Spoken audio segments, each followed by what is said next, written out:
Follow us back now into the mists of time in the 1980s. It was a transformative decade for pop culture, to say the least. MTV and hip-hop had emerged, and Coke was still king, at least until relative newcomer Pepsi started stealing the show and the spotlight. In 1985, the Cola Wars were in full swing, and in its battle to stay on top, the already 99-year-old Coca-Cola company launched the new Coke. To say it went badly would be an understatement.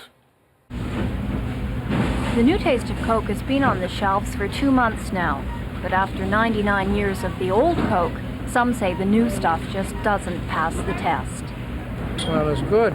There's one exception. It doesn't mix good with rum. They've lost the magic touch, haven't they? I don't like it as well as the old Coke. I guess I would prefer the old one. Well, a lot of people say they won't drink it no matter what, unless they change it back. But a lot of people that swore they would never drink Pepsi have switched. And they won't drink Coke anymore. In fact, any old Coke that's around is in great demand these days. Usually they buy more than what they usually want because they don't know how long it's going to be here. Still, there are some die-hard Coke drinkers who will never give it up, even if they don't like the new Coke as well. I have to drink it because I feel obligated to Coke. I've been drinking it for so long, and they change their taste, doesn't matter to me. Others like the new Coke better. Well, actually, with the old Coke, I used to suffer from indigestion, and this is a lot easier on the stomach. It goes down nice. Coke is trying extra hard to sell people on the new taste, with sample booths like this one in grocery stores. Sometimes it works. It's fine. It's very different than the other Coke, but it's good. Tastes a lot like Pepsi. But it's hard to convert those who prefer the competition. It's not enough fizz to it. So Pepsi beats it all the way, I think. One store here in Fredericton says Coke usually outsells Pepsi 2-1. But since the new taste came along, Coke sales have been dropping. New Brunswickers have a reputation for traditional tastes. It seems their taste buds are pretty traditional too. Wileen Lafoy, CBC News, Fredericton.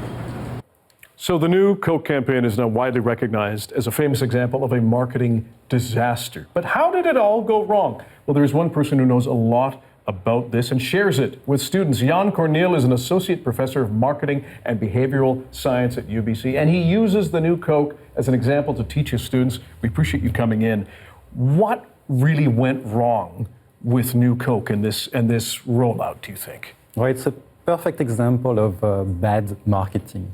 So we are back in 1985.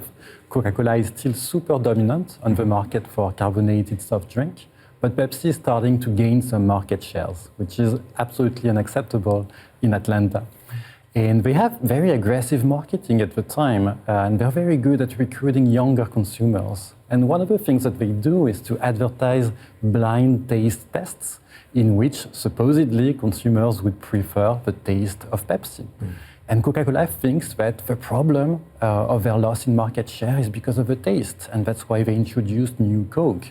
And it was, of course, the disaster that we know, because the key mistake here is that the problem was not the taste. The problem was that the marketing of Pepsi was better. They had imagined that Michael Jackson as a celebrity endorser back in the days.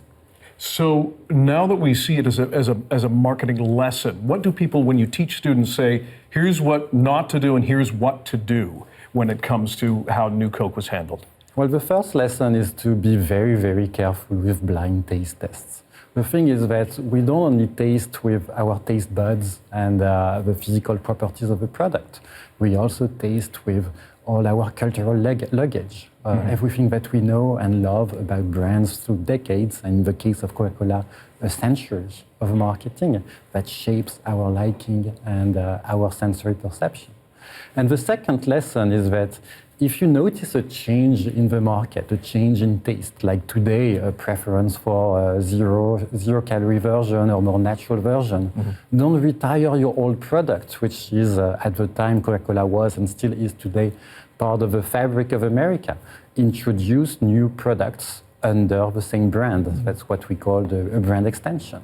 And when it comes to, we see other products doing that. Is that how Coke is and other companies are staying relevant today, by just adding more variety, particularly in an industry that has seen such huge change over the years? Exactly. That's what Coca-Cola does, so they can introduce new products under the Coke umbrella. We've seen lately Coke Zero. There was also a failure, Coke Life, trying to surf on the more natural trend. And if it doesn't work, if they can also add new brands to their portfolio. So Coca-Cola is a huge company. They don't only have Coke among their brands. They also have alternatives that are a better fit to today's market, more natural alternatives like Fresca, and also functional drinks like Body Armor, of high vitamin and electrolyte infused drinks, for instance. Interesting. Yann Cornil, we really appreciate your time and your perspective. Thanks for going with us down memory lane, if you will. Thank you for having me.